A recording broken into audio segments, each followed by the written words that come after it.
listening to the GHT Overland podcast.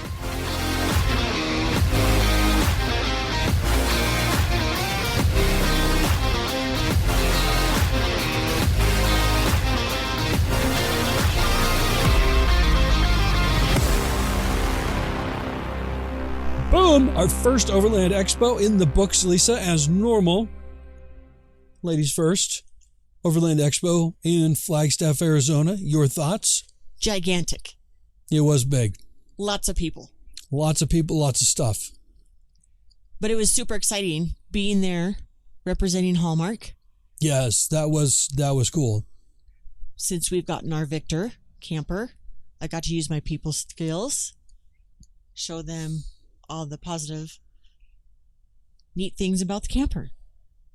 And so, like, that's really cool. What, as you're walking through with different people and they're coming into your home, looking at your home basically, and we've been living in it at that point for about 2.5 going on 3 weeks. What are some of the things that you were really excited about showing people? Well, I think a lot of them came in quite surprised on what space it gives you and the storage. Like, I don't think they were expecting the Victor to be so roomy. And then the surprise element was pop open the bed and you got underbed storage. A good dozen people weren't even expecting that. It was neat. It is a super big thing because that's a lot of storage under your bed. Yeah. And they also didn't mind knowing our bathroom facilities is outside, so that takes advantage of this corner that gives a full pantry, and it's deep. So when you say this corner, so because it's a podcast and people are here looking at what we're looking at, it's that first cupboard as you walk into the camper. It would normally be taken up by shower, bathroom stuff. Like a wet bath. We opted to use that same space for storage, and it provides a ton of storage. Which, when you're living full time, I think at least, or we think, that's vital. Absolutely. So knowing that this space still gives me ample room to make all 3 home meals daily, it's been fantastic. And the refrigerator holds a lot. Yeah, I was surprised. One of the fellows that we hung out with over the weekend, James, who also had Hallmark, because there was 3 of us owners in the booth with Matt Molly of Hallmark Campers. He had a big fridge with a freezer. Yeah. Like, his freezer was probably half the space of our refrigerator, which is pretty good size. I don't remember the cubic feet. And, like, it was big. That would be kind of sweet. True, but we can't have ice cream anymore, so what would it be filled with? That's a good point. Because we did like our ice cream. Yeah, well, ice cream's delicious. Who doesn't like ice cream? All right, cool. Anything else that really came to you over the weekend? I think just Matt and Molly being so open and they're easy to talk to. Super cool people. Yeah. Yes. Being able to spend the weekend with them, that really gives you an insight to a person or their personality, because it allows you really to get to know them when you're literally just standing there for hours and hours. Yeah. 3 days in a row. What was it, 3? So Friday, Saturday, Sunday. Yeah, 3 days. Yeah. So that was cool to really get to know them. Much respect for them. Super great. Just great people. I think that just sums up Hallmark. Their family, ran, owned, and just easy to talk to. What about you? Well, I will tell you, because that's what I do. It was a lot. I'll be 100% honest. It was a lot. Primarily related to, for me, the crowds, the vendor areas, with something like 400 vendors to review. Oh, the wins that weekend. I'm pretty sure they followed us from Arches and Moab. Yeah. Because it was the same thing related. They just finally figured out where we were, found us, and said, oh, here you are. I'll blow you away again. Oh my gosh, that was a lot. Here's the winner. It was those simple one-on-one conversations with all the individual people that we met. And although my plan was much like we did at the Northwest Overland Rally, meeting overland travelers and doing interviews like during the show itself, which was super fun to do when we did it, that just kind of was blown out with those 50-mile-an-hour wind gusts. It just didn't feel right. But holy smokes, how impressive was it to meet people like Kate of We're the Russos, and interacting with her a few times. She gave us a lot of advice, and she was kind of inspired by, I think, her and Bob as well. When they heard that we just hit the road, it was like, oh, I remember those first days. Taking her back. And it was so magical, and she just bounced off like, you have to do this. Make sure and do this.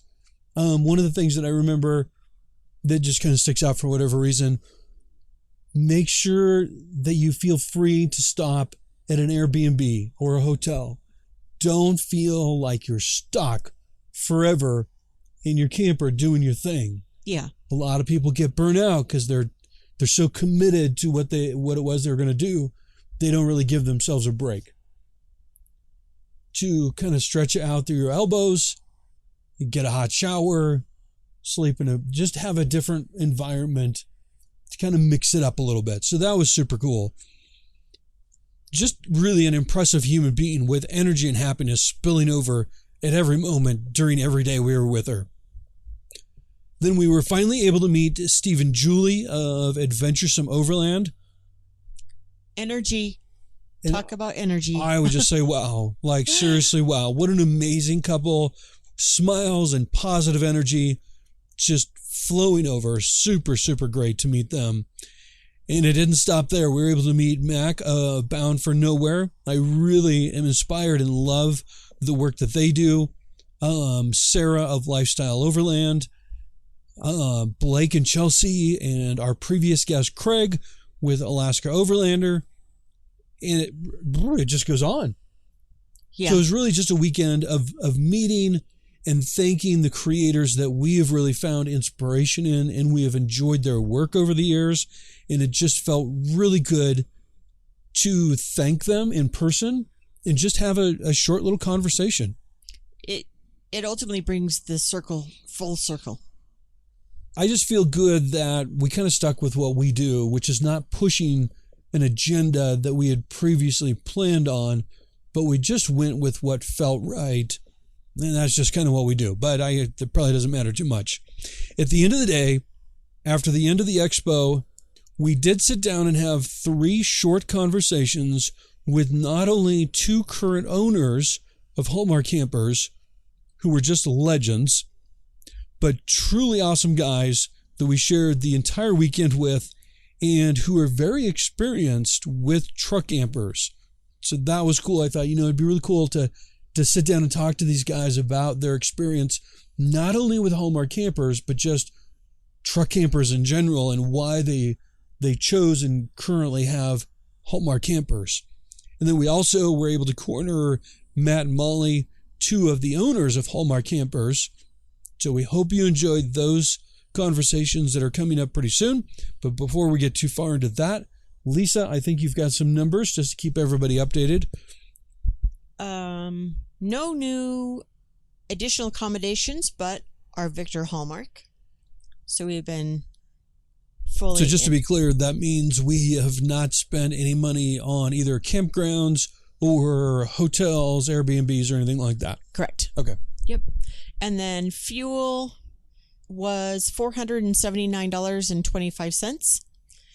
And that actually includes the most highest price gas we have paid to date, which was $6, because we were in a national park and weren't quite sure how long it would take us. So we filled for security.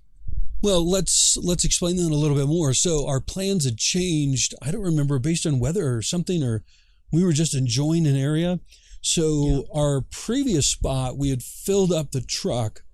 We also filled up our 2 20-liter jerry cans because we knew as we got closer to Grand Canyon, that gas was going to be more expensive. So we just pre-planned that, and then plans changed for, I don't even remember why. And then we thought, well, because this is right before the park, we thought, well, it's only going to get more expensive than the $5.99. Yeah. So we filled up, and then we went into the park, and there was a gas station that had diesel at $4.05. Yeah. And we both looked at each other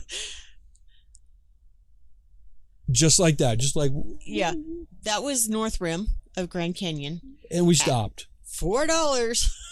And the night before, I had just put, because we were kind of running on empty, those 2 20-liter jerry cans, I had put those in the truck. Yeah. So I emptied those, put them in the truck, and then we filled up just to be safe at the other place at $6. Yep. And then we ran into this place at $4.05. Super interesting story. Lisa, you went out and talked to a nice gentleman that we talked to there. So he's been working at this station for 15 years. 15 seasons. They're open 5 months a year.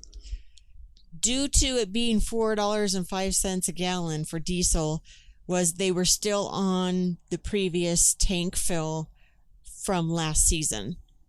And they're a state park, so they're regulated. They can't hike it to make more money on you. Well, so to explain that in man language, I'm sure all the women just totally got that, and they're like, yeah, I'm good, Lisa, thank you. But for the dudes out there, here's the deal. He had filled his tanks at the end of the season last year. He didn't sell all of that gas at the end of the season. Right. They had only been open for 2 weeks thus far this season. So the park regulates the gas stations in the park. So he still had 500 gallons of diesel that he needs to sell before he needs to refill. And then those prices will go back up. Right. And I don't even think that was on Gas Buddy. No, it wasn't. So it was just luck of the draw. Don't plan on that.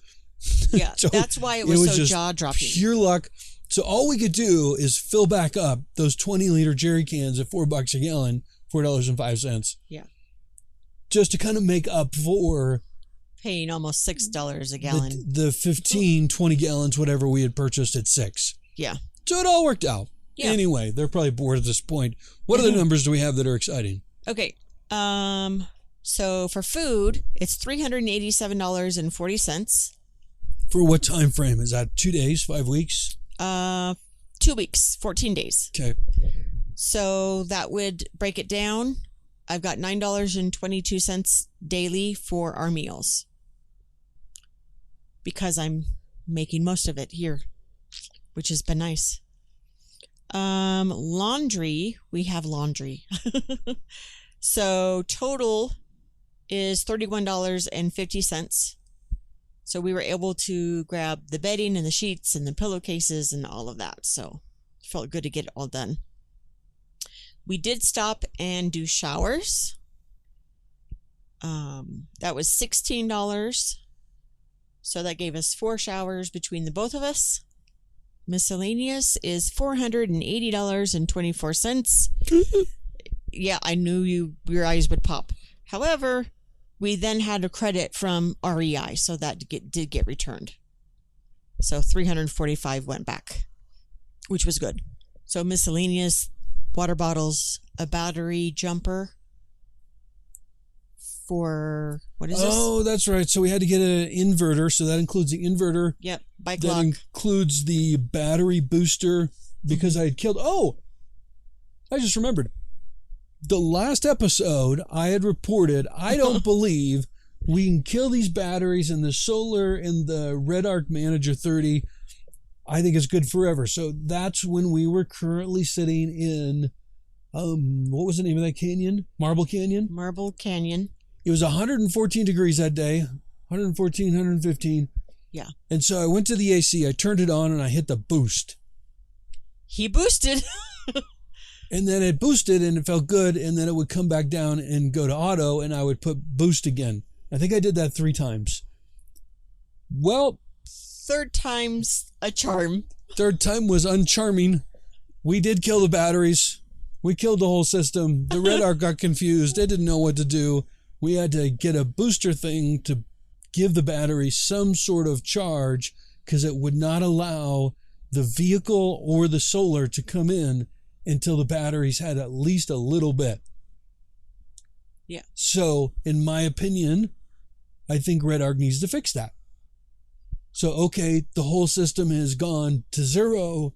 It shouldn't just shut off and not charge anything. I'm not an engineer. I don't know the reason. There might be something I don't know, but I think they need to go back and relook at that so that you don't need to, there's energy coming in, give it to the batteries. But in any case, again, showing the quality of individuals that own Hallmark campers. Matt Molly, Matt said, no problem. I've got an extra solar thing. Let's double your amount of solar over the weekend. And it took almost a week to get those batteries back. Yeah, but we're set now. So I don't know why it took so long. We are going to add some more solar panels due to that little conundrum.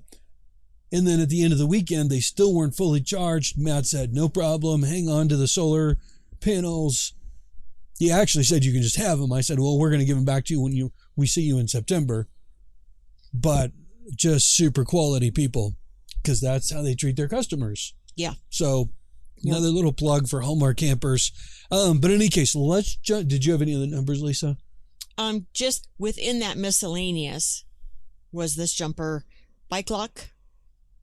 We got a bike lock for the electric bike that's super nice and expensive. We didn't want that rolling away when we were at a Hallmark. Yeah. When we were at a Walmart parking lot camping for the night. Yeah. And then we each got a pair of sandals because it was so hot out.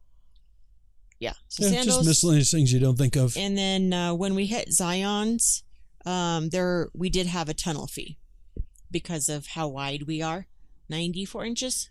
Yep, the truck camper 94 inches wide, which was right at their cutoff point. And I would say this, if you go through Zion's National Park and you're going to go, I think you have to go through the tunnel, but in your 93 inches, tell the nice lady, nice gentleman, whoever it is, I would like to pay the $15 to not have oncoming traffic. Yes. It is worth it. When we went through, because I was like, 50, like that seems kind of silly. We're right at the mark. Can't we just go through?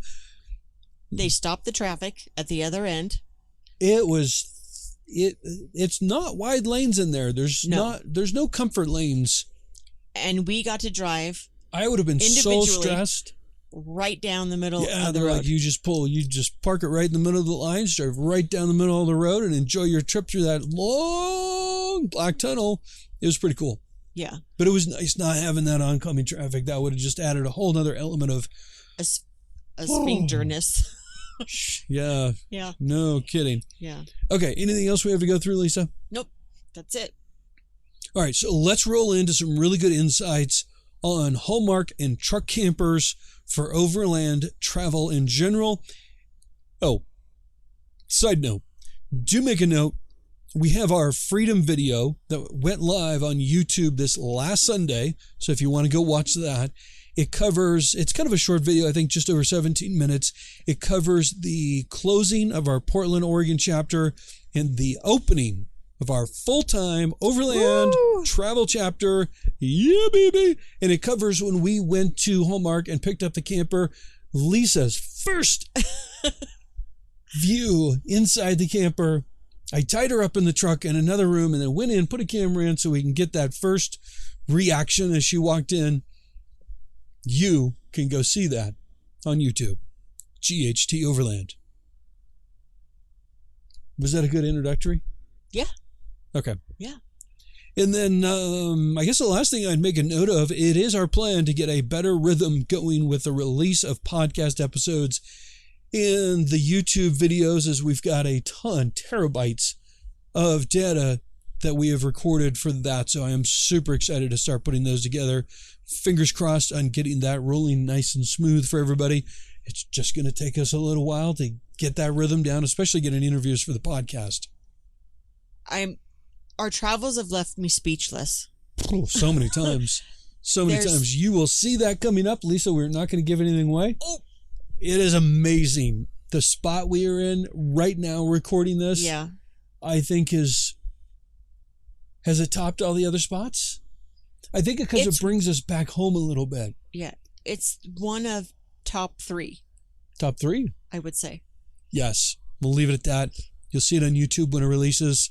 In the meantime, let's go to those interviews with both Mike and James, who are current Hallmark camper owners that we chatted with, who have also had many other types of truck campers, so they have some good experience to share, and Matt Molly of Hallmark Campers.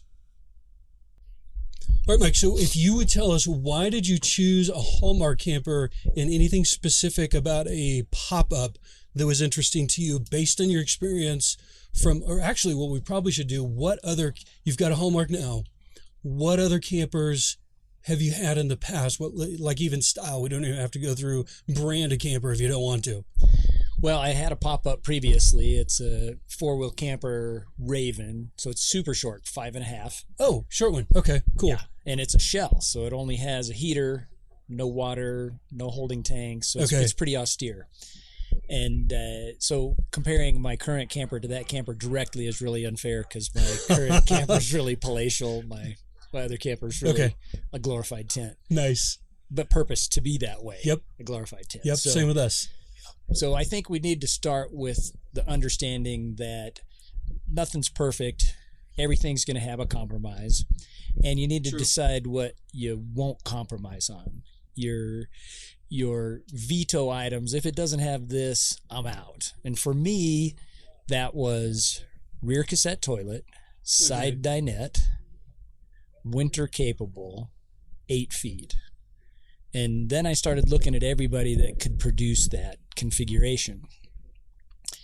And you can get 8 feet. Oh, there's one other thing too, slide in, not straight flatbed, but slide in, because we ultimately did a custom bed with upper boxes, but we wanted to slide in so we could have outside boxes. Yep, and you did a Bowen.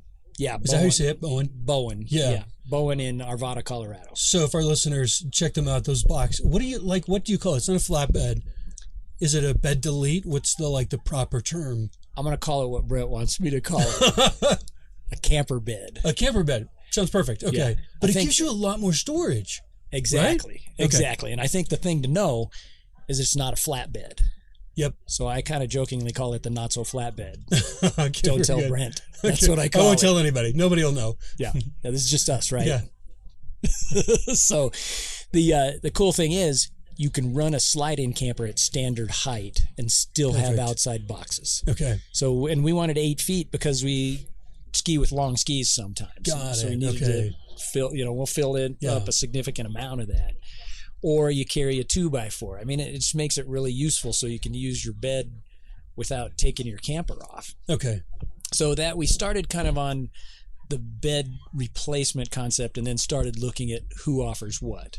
So I looked, first place I looked was back at 4-wheel because I knew them. Okay. The Granby's the 8-foot camper. Yep. But if you want a cassette, you have to do a front dinette. Oh, okay. And because my wife says I'm too wiggly and snore, she sleeps in the dinette and I sleep up top and I have to get out of bed at night. Yeah. I don't want to step on her as I'm getting down and going to the Sounds bathroom. like the right thing not to do. Right. So they were out because they wouldn't configure that way. Okay. So then the next logical step, if you know the all-terrain camper story, guys split off a 4-wheel camper and started ATC, and they'll do a little more customization. Okay. So I called them, and it was a pretty quick, nope, we don't do that. Oh, well, that made it easy. Yeah. Saved months of research. At least in my case, it would have. Right. So I have some friends. I'm in Ashland, Oregon, and I have some friends there that own a Hallmark. And when they first showed me, I was like, wow, that's kind of going to be the benchmark that everything measures up against. Yeah. Because it's just the build quality and the space was just much better than anything I was used to. So I started there, and then I looked at North Star and Palomino and Bundutech, and I looked at all the new offerings like Supertramp and AT. I mean, you name it. I looked at everybody, and it was hard for me to find that exact configuration. Cassette toilet, because we didn't want a porta potty again. And again, if that doesn't matter to you, then it opens up who you can look at. Yeah, like everybody should do their own thing. Right. Like I think super important to point out, not really a specific advertisement for Hallmark, although kind of. We're just two guys that just got a Hallmark, like me 2.5 weeks ago, you like 3, 4, 5 days ago. Yeah. Right. And we're just super stoked about what we got. I don't have any other experience with truck campers except for when I was like 10, and you've had others. So that's super interesting. Did they have truck campers when you were 10? They did. Funny story, real quick. I was in a truck camper in the bed sleeping when Mount St. Helens blew off. And I don't know what the math is on that. Not that it really matters. 10, 12, whatever. That I was young, but I remember that like vivid, like it was yesterday. Wow. Yeah. Super cool. But you're happy with it. Absolutely. Right? Absolutely. And you've not just been on the freeway. You've been off the road. I think you said you went like 70 miles. Bears Ears. Right. So came into the eastern entrance like you're going into Canyonlands, and then you can take a turn south and go all the way to Valley of the Gods. And I didn't make it quite that far because I needed to make it to the show, but I was 70 miles off road, and you felt comfortable. Yeah. Like the weight, the going back and forth. Like when I say back and forth, what I mean is when you're driving and you've got the truck camper on the back, you've got that weight kind of swaying back and forth. That's the exact term, sway. Yeah. Sway. And then all good. Yeah, all great. You know, I think we need to say that I replaced my whole truck suspension with a full Carly suspension. Yes. Which fair made, to say. Yeah. Fair to say. Made Not that all better. stock. Not all stock. Definitely helps. Yeah. Definitely helps. And sway and articulation are always at odds with one another. Yep. You want more articulation, you're going to get more sway. And Carly has the dialing of the King shocks and the custom D relief pack and all that pretty well dialed where it works really well on the road and really well off road. And what truck are you using? It's a 2022 Super Duty F350. Okay. And it's a gasser. Why did you choose gas over diesel? That's a good question. I don't tow anything, so I'm just carrying weight. Okay. Because gas motor's lighter, you get a higher gross vehicle weight rating. True. And yeah. For now, we want a pop-up, but I wanted to design a truck I could put a hard side in, like a Lance or a Northern Light or a Bigfoot, and I wanted I wanted a truck that would carry that weight. Perfect. And not be over the vehicle weight rating. Yeah, the diesel engine's going to add a lot more weight. Yeah, and the diesel take away from your payload. Yeah, and the diesel engine adds about $10,000 in cost. It adds. There's that. Yep. There's that. Yeah. It adds significant maintenance issues. Fuel, although I don't understand why, because diesel's, it's like, why do we charge more for hazy beer when you're doing one less step? You're not filtering it. You refine diesel less than regular beer. Diesel and beer. You should not confuse those two. Don't drink the diesel. Yeah, you refine diesel less than regular gas, but a hazy IPA, more. Totally legit. Yeah, totally great. Yeah, 100%. So diesel's more money right now. Tune-ups are more. They get a little better gas mileage, but from what I'm experiencing in the little time I've owned it with the camper on it, everybody who owns a diesel tells me they're getting about the same kind of mileage in the terrain that I'm comparing head to head. Yep. So. Okay, super cool. So how long are you comfortable going out in your camper? Like a week, 2 weeks, 3 days? Like if you're going to go dry camping and you're going to go out into Bears Ears and you want to stay a while, how long are you comfortable doing that before you need to get back into town and get, I don't know, like water, groceries, that sort of thing? That's a really great question because I don't know. You have to find out. Yeah, my four-wheel, it was not very long. Okay. But it didn't have water, didn't have solar. Okay. So I had to drive that and use the battery, their alternator charging system to get the batteries back up.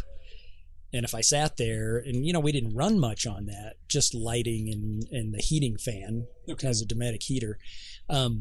So, but we'd go 3 days out in the Raven, but I could see, it's really going to be based on water and how long you sit in one spot. Water does seem to be the thing. Yeah. 27 gallons. Especially when you're in the desert and there's not water to be had like you and I are used to in Oregon. There's going to be a river or a creek somewhere pretty close. Right. Right. Yeah. Right. And we've got a guzzle, so you can put dirty Oh, that's water right. You've in. got the Guzzle H2O as well. Yeah. So we could desperation fill if we had desperation to. fill, nice. Yeah. Love it. And our cassette is a creek fill, so we can fill it. It doesn't pull from our drinking water. Okay. And so if you consider fill the hot water heater, the fresh, and the cassette separate, so it's not stealing from that, it's a total of 36 gallons. Okay. And then seasonally, what are you comfortable with? Like temperature maximums in the desert, how hot do you think you'd be comfortable going? And in the winter, if you're going to go skiing, how cold do you think you'd be like, that's just too much? Yeah, I don't have a ton of experience again with the Hallmark, but I know has better insulation than my four-wheel camper. My four-wheel camper has a thermal pack, so it's as insulated as one of those can get. Okay. And I've been down to 15 degrees with pretty high wind in the Raven, and it cycled the heater pretty regularly. And that one has a Dometic heater, and it's relatively loud. It would wake me up, but I slept okay. Okay. I think that I could take the Hallmark into 0 really comfortably. It's got a Truma heater. It's better insulated. I wouldn't have any problems at 0. I don't think. Time will tell, because we'll be Time there. tells all. Yeah. Time tells all. Yeah. As far as heat, we elected not to do an air conditioner because we don't plug in camp very often. Okay. And they're battery hogs, as I've heard. Yes, they are. I can attest to that. It takes a lot. Well, to be fair, when you're in 115 degrees in a canyon trying to stay cool, and somebody, I don't know if it was Lisa or I don't remember, definitely me, hits the boost button on the AC, that will tend to drain your batteries reasonably quick. Right. But dead battery or dead you or dead dog. That was, you we always had the truck for a backup, but that was the goal, because I had said the episode right before this one, I don't think I can kill these batteries. So that next day, my goal was, I wonder if we can do it. I was successful. Nice. It was the boost button. That's what it took. So our approach to that is just don't camp in those kind of places. Amen. Amen. Usually. But yes. We did configure ours so we could put an air conditioner on it if we wanted sweet. to. So we did. So you got the option. Yeah. We did 2 max air fans so we can push-pull or pull and suck a bunch of air in through all the windows. And there's tons of windows in a Hallmark. Yep. The light is awesome. Yeah. And I think, as you said, time will tell. I'll know whether I need an air conditioner or not soon. But I think the answer is going to be no. But I have the option if the answer is yes. Okay, cool. And so we're Literally. at Overland Expo 2022 this weekend. What, if anything, was like a real highlight for you, now that it's Sunday, kind of the end of the show, of Overland Expo in general? I think just the first thing that hits me is just the overwhelming nature of it. Yeah. Well, I watched a video, I walked around and I just kept getting turned around and lost. And then I watched a little Instagram post that Matt Ward did, the owner of Hallmark, standing on top of a popped up Hallmark and doing kind of a 360 pan of the whole grounds. No wonder why I feel overwhelmed. This is a big There's a lot show. here. There's a lot here. And I think the coolest thing is that you get everything from little and agile to big and gigantic and float across the Sahara. And, it's just really a matter of deciding what speaks to you and what meets your needs, knowing you're going to be wrong 10% of the time, no matter which one you get. Yep. And, but I think the rig we built is really well-purposed for our needs. Yeah. We're super happy with ours. So what's, if you were to think of a place of all the different campers, not necessarily with a Hallmark with Bear's Ears, but where's like a kind of a favorite place either you or you and your family have gone with a truck camper? I don't want to give any specifics away, but it's latitude. No, I'm just, no. And I was just going to say, we don't need to give Latin long here. Right. And generally speaking. Eastern Sierra. Oh, nice. Eastern Sierra. Yeah, we live in Ashland, the climate, Oregon. or? It's just the topography. There you go. And we haven't roamed very far because, like I said, 3 days in the old rig. But if you come out of Susanville and south of Carson City, Reno, and you start heading towards Mammoth, there's just some really cool terrain. Going up to the Bristlecones and seeing, it's weird. You first know you're seeing trees, and then it has this mystical feeling because you're among the oldest things on the whole planet. Pretty crazy. Yeah. Pretty crazy. Yeah. Yeah. There's a tree in there, probably more than one, and they won't tell us where it is, but it's over 5,000 years old. That's just crazy. Yeah. Yeah, absolutely nuts. Yeah, I mean, old is just like 10 years in America. True. So but Eastern Sierra, Death Valley was a shocking surprise. I would not go in the summer. We went. Check. We went over. That'll probably be another AC issue. Yeah. We went over Thanksgiving and just spent one night in the park off in a pretty remote space that will be remain unnamed. But this vehicle that we built with the purpose of being able to leave in the winter from Ashland, snowing if it's snowing, and head into the desert so we wouldn't have to change tires. Okay. We could enter into the north part of the park, drive the really long stretches of relatively bad road, and spend 5 days to a week in Death Valley. It's a great place to bicycle, to gravel ride. Okay. Yeah, it's just a really interesting, mystical place that I would have never thought I'd be attracted to. It's not like, not to diss on the Mojave, but it's not. There's two, I think, 5,000-foot passes in Death Valley National Park. Okay. So it's really cool, and the topography and the sites are really varied. Okay.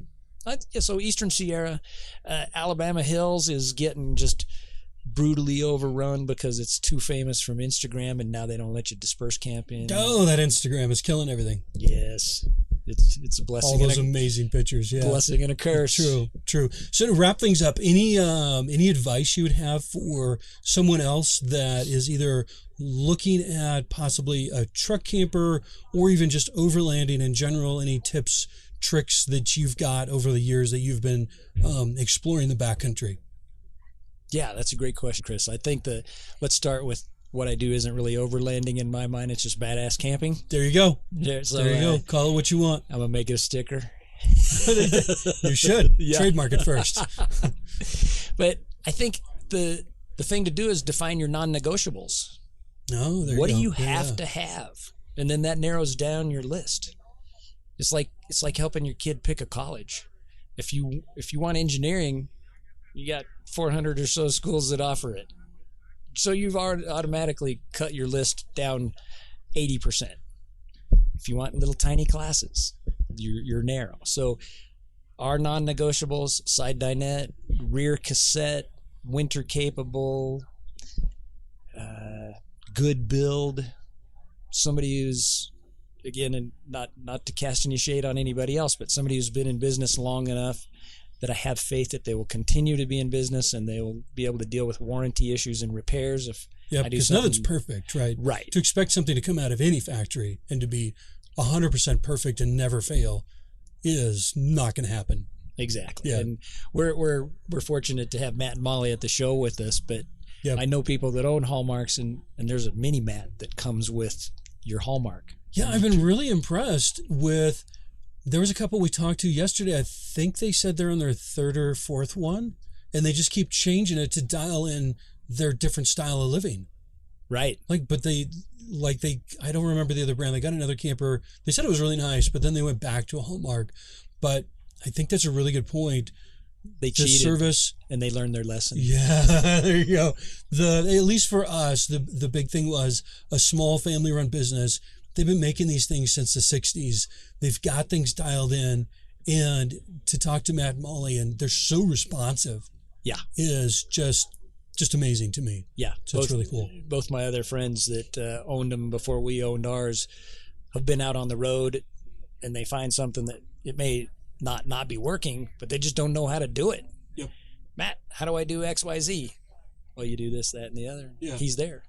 So I would do everything I did again. I would do the bow and bed.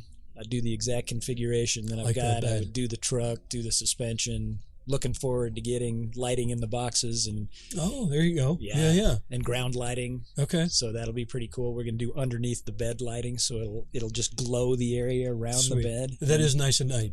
Yeah. So you don't get that direct light in your eyes. Yeah. And then compressor. That's the thing I don't have on this trip, is that we routinely air up, air down. Or I guess it would be air down, air up. Yeah. And even though the suspension was great on this trip, I think with the tires at 25 or whatever I figure out it needs to be, it's just going to be a dream. Yeah. Cool. Thanks for your time. Thanks, Chris. Thank you. So, James, thank you for joining us today. We are currently still at the Overland Expo 2022. You've got a Hallmark camper. You're parked right next to us. And one of the things I really found a lot of value in is you've had a lot of different truck campers before. Is there any specific reason that you really have kind of honed in on Hallmark and the flatbed model that you currently have got? Yeah, absolutely. My first camper, actually, there was a big break. My first RV, if you will, my first camper was in 1994, and it went on a first generation 1993 W350, which is a first generation Ram Cummins. Oh, wow. That I had a custom Lodi equipment steel flatbed made on. It really wasn't intended to be a camper platform. At the time, I was doing a lot with motorcycles, specifically classic British motorcycles. So it was set up to haul bikes, but Nice. Okay. and I was kind of a car poor kid at the time in my 20s, and my wife and I bought a 1963 Bell camper. So it's a hard-sided. It looked like Hillbilly Deluxe because it was on top of a flatbed. What really wasn't designed to have a camper, but that was my very first camper. Okay, and cool. There was maybe a 30-year, well, maybe not 30 years, 25 years, many years, couple decades gap in between there when I had a lot of other rigs, but not other truck campers. Fast forward to I bought a used 2006, I believe it was, four-wheel camper Hawk that I put on a 2011 Toyota Tundra, which was very built, front and rear winches, stainless steel skid plates, lockers, etc. And that was to test the waters of a pop-up because I had always kind of said, someday I'm going to own a pop-up camper. There you go. Okay. So a used four-wheel camper. Mm-hmm. And I tested the waters with used, even though I like to buy new. I said, yes, I absolutely like this quite a bit. So I had four-wheel camper build me a correct length for the stupid short 5.5-inch bed, the 5.5-inch bed that's on that Tundra Crew Max. Okay. So that was a Raven model. It's shorter than because I don't like rear overhang because I do value very good off-pavement performance. Okay. So I don't want a lot of length or a lot of extra or overhang, which is also bad for weight distribution and tail swing and other things. So that was my second four-wheel camper, and it was good. And I'm a journalist. This was at the time I was a technical editor for Overland Journal, which probably a lot of your followers know. I wrote for them for a few years, but I've been a freelance, mostly print magazine journalist for about 20 years. So that Tundra and four-wheel camper was part of a build in Overland Journal and also online on some of my other outlets. So I then went to Hallmark. I got a different truck. So the Tundra, not a great camper platform. It wasn't originally bought for that reason. 5.5-foot bed. I bought a 2014 Ram Cummins. I'm a big diesel guy. I've owned no GMs, but Fords and a lot of Dodges. So I bought a 2014 Ram Cummins, 6-speed manual transmission, crew cab with a 6.5-foot bed, and doesn't sound like much, but when you're talking about campers, the extra foot of floor plan is or a footprint makes a big difference. Huge difference, right? Way more usable. So I got the appropriate Hallmark camper for that, which is a Milner, no rear overhang. And I think you asked why I was attracted to the brand and why I chose Hallmark. And I didn't dislike four-wheel camper. And actually, I live in northern Nevada, and four-wheel camper is physically closer to me over in Northern California. But Hallmark's superior performance in extreme temperatures, particularly cold. I'm not a huge fan of heat, and in particular, my wife's not a huge fan of heat. So the cold weather performance of a Hallmark, which of course that insulation also helps in really hot weather as well. Yep, definitely. So the cold weather performance was a big deal. The roof lift system that holds up to 400 pounds. I don't carry a lot of things on the roof. other than my current camper does have an air conditioner. So just the robustness of it, being able to walk on the roof, whether the roof is up or down, the walls, I don't try to beat it up too bad or rock crawl, but if you get into a tight area and a tree branch hits the very robust fiberglass sides of a Hallmark, it's not gonna like poke through like it might with a thin-skinned aluminum outfit. Yeah. Okay. The one that you've got now is on a flatbed, and is it like the largest one that they make?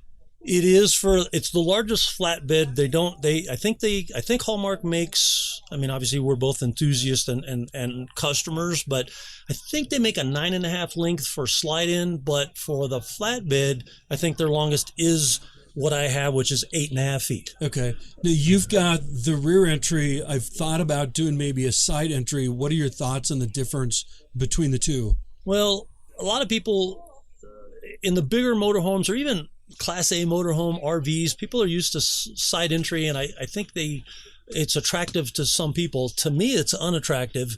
One of the reasons is, and especially in a camper, which is a smaller overland vehicle or smaller RV, if you will, you're going to have a galley somewhere, and they're pretty much the width of the truck chassis or bed or flatbed.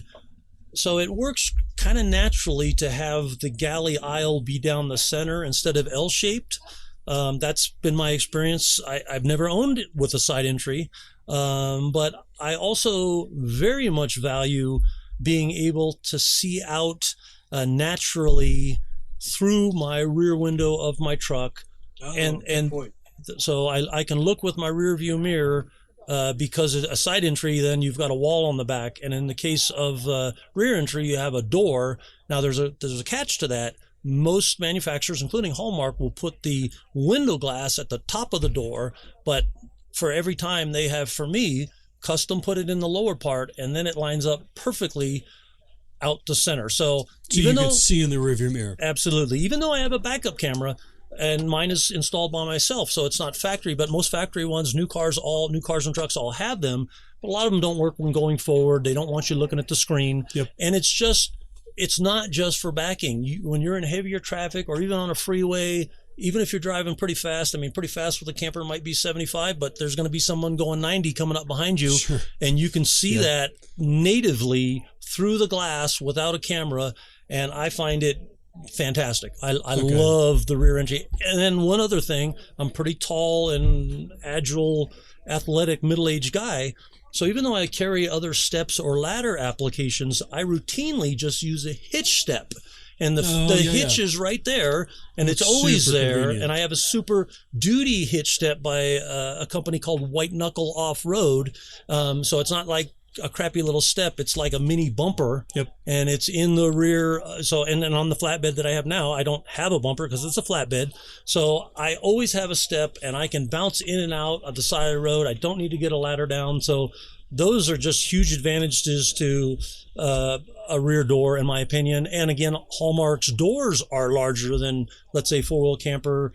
Hallmark door is almost like a 3/4 size. It's pretty tall. Yeah, you need to duck a little bit, but pretty easy. That's a big difference to jump in and out. Big difference. And then remind me again, what truck are you currently using? And is there like a specific reason that you like that truck? Yeah. So, in the current camper is a flatbed model. We did it's an 8.5 foot, and I have a 2017 Ram 2500. A lot of people might say, "Oh, you should have a 3500," and I'm not against that. I'm not here to say one is better or not. I will point out that particularly with the drivetrain that I have, which is a manual transmission, which ended in 2018, but other than the rear springs being coils versus leaf springs, a 3500 and a 2500 drivetrain is identical, meaning the same 350 horse output engine, so a little bit downrated, 660 pound-feet of torque. So it would be the same whether it's a 35 or a 25.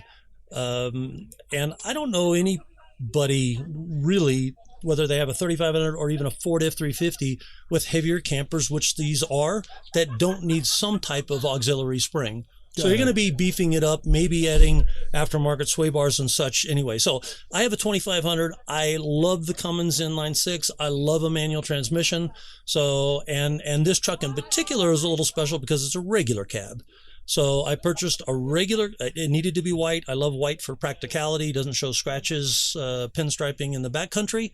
So I had to be a regular cab. It had to be white and have a manual transmission. 2500 I found first. But it was always with the intent of removing the factory bed, putting a flatbed on it, which I did, and then helping design and buying the very first modern Hallmark flatbed camper that they made. The truck's a 2017, the camper's a 2018. Okay, cool. And then how long do you feel comfortable going out? So if because you have a ton of water. Right? I do.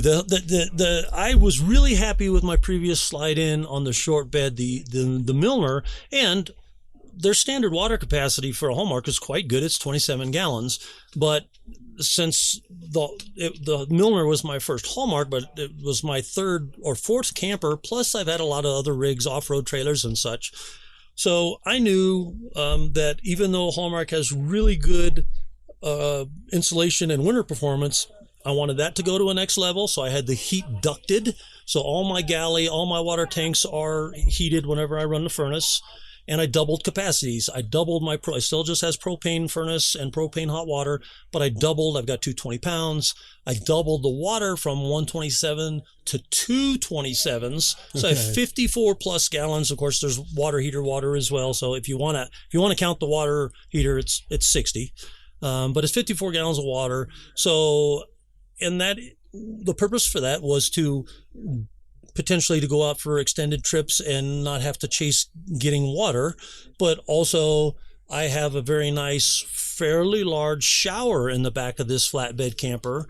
And so even, I'm careful with my water use, of course, but I consider a camp shower with a spray nozzle where I control it, using about 3 gallons of water, very luxurious. Okay. So with 54 gallons of water, this trip I'm solo if I'm with my wife, but still 2 weeks is not a problem. Okay. I mean, 2 weeks, even with showers. Okay. How long have you been out with this particular model before going back to town to resupply? This one I haven't. I've taken longer trips with the other one. I've had this, COVID kind of screwed up some travel plans. Screwed up everything. Yeah, screwed up everything and screwed up a lot of travel plans. So I got this in 18. I've had a personal goal for the last several years. I've not made it, but I've come close of trying to get away 50 nights a year. That's a lot. Okay, cool. That's 50 nights a lot. I haven't made it, but I've been into the 40s. Nice.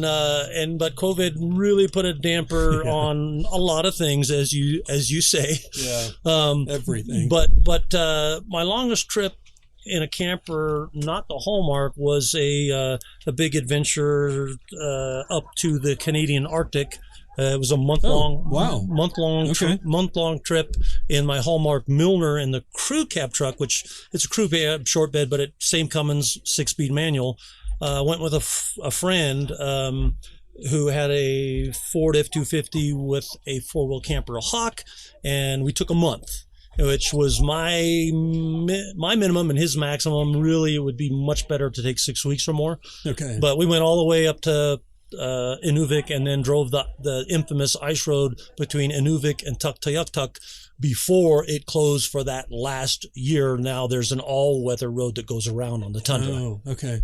Cool. So that's a really good point. So seasonally, do you feel that you've got any limits with your current setup, whether it be cold weather or whether it be hot weather in the desert?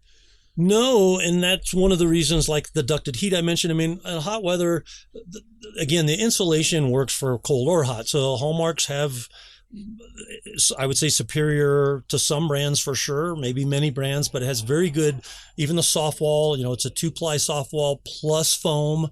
And then you have the polar panels. I forget what the actual correct name of them is, but the snap-on covers for your glass or plastic windows. I have the glass windows, so those are insulated as well, and they either keep the heat out if it's too hot, or they also help keep the heat in as needed.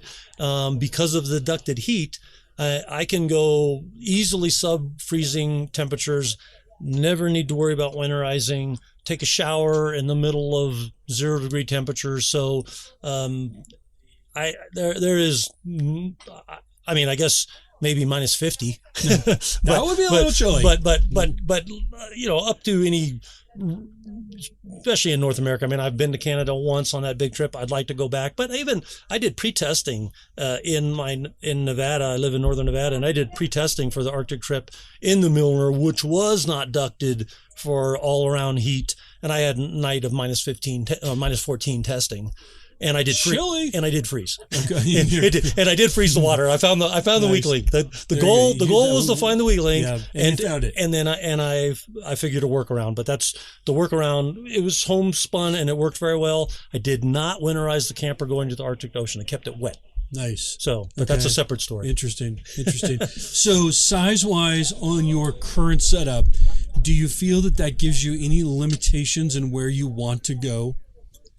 Well, there's always pro and con and some possible limitations. So obviously it's a full-size truck and it is a pop-up, but it's still a big camper and it's heavy. I mean, just 54 gallons of water weighs a lot. And I carry a lot of recovery gear. I'm self-contained in other ways. I mean, I carry a pull pal winch anchor, so my winch is actually useful because without an anchor, and I don't only travel in the western states high desert, but I'm there often, and there's no big trees to latch onto, and you could be further away than the tree is anyway. So, so the size, yes, it's a full size truck. So is it going where a Jeep or I got a built V8 Toyota 4Runner also? That was a previous toy that's still in the family. My wife drives it, so that vehicle's going to go more places. But obviously a full-size truck, and this specifically is only a regular cab. So it's a 142-inch wheelbase, pretty short, long bed truck with a regular cab. So where the width isn't, I mean, it's much smaller than, let's say, an Unimog or than a, Global Expedition vehicles or any of these other medium duty truck, commercial truck-based platforms. So I've taken it like the Dollhouse in Canyonlands National Park is a fairly technical, fairly narrow places. I mean, taking a truck camper in there is no big deal. I took my Milner in there, but this flatbed setup would be no different. It's basically the width of the cab. Gotcha. I mean, yes, there's restrictions, but to me, a camper, particularly a pop-up, but a camper on a full-size truck is, call it a big overland vehicle or call it a small RV. It's very comfortable and it goes a lot of places if you know how to drive well and you're not in a hurry. Yep. Really good point. So what is it about overland travel and exploring new places that really inspires you to keep doing what you're doing? I guess it's I've always had a wanderlust. I like the freedom. I like the independence of driving, even without camping. I mean, I like to be on the road. I'm not much of a dirt motorcyclist, a little bit, but I've got some decent motorcycle credentials, adventure riding, but street riding. I've been riding since I started riding a moped at 15, which is late if you start riding dirt bikes younger, but 2 wheels since then, and so I like to travel.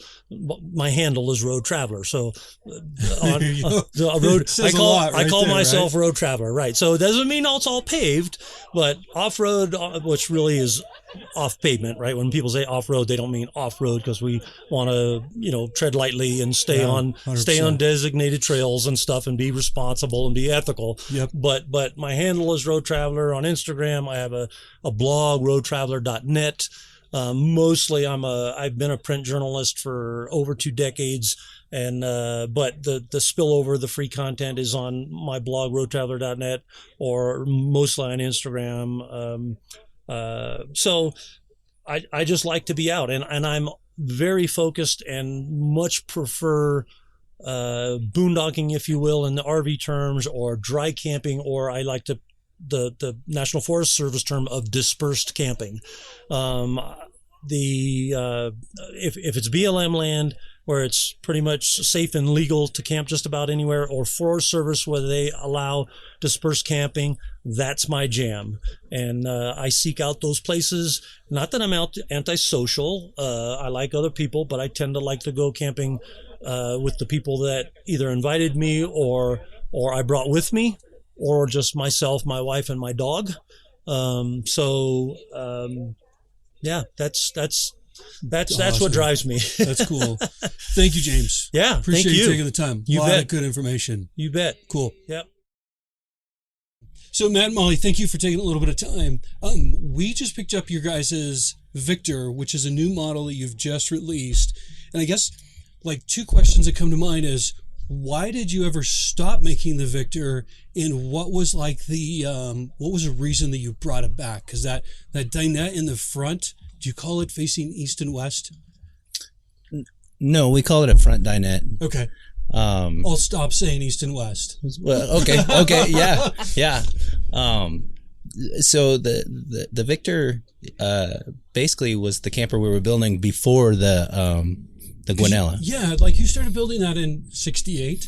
Yes, yeah. So in the 1960s, and that was before me. Yes, I don't know if it was before you. But definitely that was before me. Yes, me. yeah. Okay, definitely before me. It's a sweet layout. Oh, right. Yeah. And then, like, what was the reason that you brought it back? So a lot of past customers. Okay. We've got some Victors out there that people are still running from the 1990s, and they're ready to upgrade, to take some of these new technologies and bring them into the. Oh, that's a good point. Yeah, so they love the layout. They love the front dinette. So I'll get that. I'll stop saying east and west. But then you add the tech to it. So, like, we've got the turn Overland windows. Yes. Right. We've got the Red Arc Manager 30. Like, all this high-tech stuff.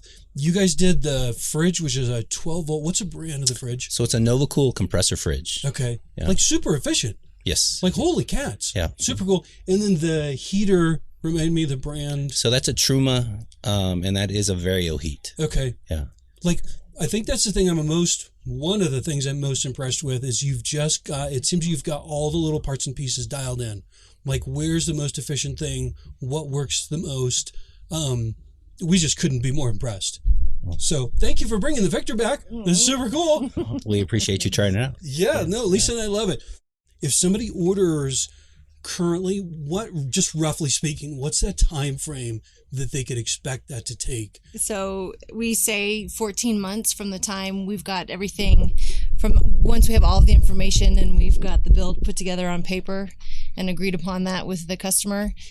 We say 14 months, and we've been able to hold true to that so far. But it seems, I mean, to be fair, it's going to be market driven. Exactly. Like, you're Right. limited to your suppliers Right. and when you can get stuff. So we're not promising anything Right. to you as a No listener. guarantees. You're going to get it in 6 months, but it's so anywhere from like a year to a year and a half. easily, Is yeah. that fair to It's say? a safe estimate, don't you think? Yeah, year to a year and a half, and new problems arise every day. So Yeah. we'll fix one problem. This is coming, but now we have a new problem. We can't get refrigerators, or now we can get refrigerators, but we can't get gas bottles. So it's something new. That's Something different. It's just something that's really, Welcome really to business, challenging and us. welcome Yes, to business in 2022. Right. Yeah. Right. Okay. Super cool. So that gives us an idea. And then one of the questions I keep hearing often, and I don't know if I'm right or not, what roughly is the dry weight? Let's start with the Victor, and then maybe if you could give us some sort of idea, like, what are the primary models you're making currently or manufacturing, and then what are those dry weights of those units? So we start with a 6.5 foot Milner. We go up to an 8 foot Guanella, and now an 8 foot Victor. The dry weights of those campers are similar. So they're going to be anywhere from about 12 to 1,600 pounds, depending on the options. Okay. Yeah. And then wet weight, you're going to be around 2,000. Okay. So I've had it right. I've been telling people roughly 1,600 pounds. I nailed Nice it. job. Yes. Very good. I didn't know if I was right or not. I was trying to be right. Are your campers a true 4-season camper? Yes. Yeah. We do an insulated soft wall. All the appliances and the water systems are all inside. So they're designed to take the winter conditions and keep everything running. Okay, super cool. So our first night, as we had kind of talked previously, and I think it was on the last episode, we went in the hills of Colorado, and it was snowing kind of unexpectedly, and all of a sudden we were stuck like overnight, and it was like 20 degrees, and I was like, oh crap, is this gonna like things gonna start freezing up? And then I remembered you when we did loadout day, you had talked about some real low temperature. So what we did is we opened the cupboard so that some of that heat could go in. That's smart. Like, is that what you're supposed to do, or am I just worrying too much as I generally do? So yes, on some of the older campers when you had before the trim of aerial heat, you that would be a wonderful idea, and you were smart in doing so. I try to be smart. Yeah. It doesn't always work. Yeah. But yes, the trim of aerial heat's ducted, and Okay. so it is delivering heat into water tank areas and cabinets that our older heaters did not. Okay. So Very good. So I found that about 115 is a little too hot for us in the camper, at least. What would you say, like, because I don't remember, what was a lower temperature range that you would feel comfortable with somebody taking your camper if they're, let's say, like a skier, like Mike is a skier? yeah, I mean, we say down to -20, but I think, realistically, keeping a water system and my comfort level, I would say probably in that 10 to -5 degree range would be safe. Okay, now I remember, because I had told you that's way too cold for us. I'm not worried about that. Yeah. So when we were at 20, we were plenty in the safe zone. Plenty in the safe zone, yes. Okay, Yeah. okay. Very good. Keep trying it. Yeah. Okay, cool. So can we go through some of the base prices? What should people expect to start out, knowing that depending on the options that they add and the different things they want, that's obviously going to change things and can change things pretty drastically. But just to give us that brief overview, what should someone expect cost-wise?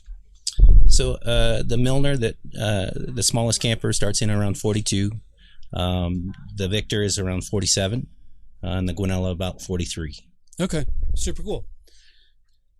For yourselves being out, so you've been involved with actually the manufacturing piece of Hallmark campers for how long? Like, I started my kids in our business when they were like 5. I don't know when you started with your dad. Yeah, I've been sweeping floors since I was You 5. said there you Yeah, go, okay. yeah. But manufacturing, it's probably been 20 years that I've been involved in actual manufacturing. What are some of the most either extreme situations you've been in or you've heard your customers, like where have they taken these campers? Yeah, all over. We actually used to build and import or export campers to Japan. Okay. But we get a lot of customers that actually will pick them up from the factory and drive them down to the tip of Argentina and back. We also have customers that go frequent Alaska. We've Hallmark owners gathering in Alaska, which is Sweet. So which I is can hook awesome. up with some people? Yes, you Oh, can. is there a Facebook page for that? Yeah, well, you should I start should- one. No, Yeah. I don't need to start another. No, I'm good. So if you're a Hallmark owner and you're going to Alaska and you're part of that group, you should start that Facebook page so I don't have to. There we go. But that's cool. So people actually are in groups. I didn't even know that. That's fascinating. We all learned something. Okay, cool. Anything like when you and your family go out, are there any really special memories that come to mind that you've taken your camper and spent time with your family? We used to do a lot of aunt and uncle trips together in Hallmarks. We actually used to build fifth wheels and motorhomes, and so my dad was also always partial to taking a truck camper. Okay. So ironically, it wasn't a pop-up; it was a hard side. That was back in the day. Back in the day, in the Yeah. 80s, yeah. Yeah. So yeah, I have lots of good memories of just hanging out in campgrounds with my parents in a truck camper. So Okay, yeah. super cool. I was just telling Mike, one of the memories I've got in being in a truck camper, it wasn't a Hallmark, so I'm super sorry, but it was a truck camper. I was sleeping up in the bed, and that's when Mount St. Helens went off. I was probably like, I don't know, 10 or 15 or something. But I can still remember today, like vividly, hearing that explosion. It sounded like rocks were falling on the roof. And of course, we were all super confused, like, what's going on? And Right. somebody had to go into town to get the paper to figure out what was up. But yeah, super cool. Good memories. What inspires you guys in your business and what you do in building these Hallmark campers that are really providing people that get them some of the best memories that they've got in their life? What inspires me, I like to take my kids out. We like to hike and bike and motorcycle. So I like to use the campers. And I guess when I build a camper, that's what I'm hoping people are doing with their own families. So That's cool. Molly, for you, if you look at the business part of it, what inspires you every day within the business to keep building these amazing campers? I think it is the people, and it is the variety of customers that we've been fortunate enough to connect with and meet through building these campers, because they're like-minded. They want to be able to get out and away and kind of live simply and do things more simply. And so they want to do what we want to do, and we want to do what they want to do. So it works out really, really well. It's fun. Like how fun it is to meet your customers. Yeah. If you've been working with them for 12 to 14 months, right? And then they show up in your factory to pick up on, and you finally get to meet them. Day. Yes, yeah, that's got to be super cool. Yeah, it's pretty spectacular. It's a fun thing. I think that's the fun part for me. That's awesome. So thank you for your time. No, thank you. We'll hopefully dive a little bit deeper in September, but we absolutely love our camper.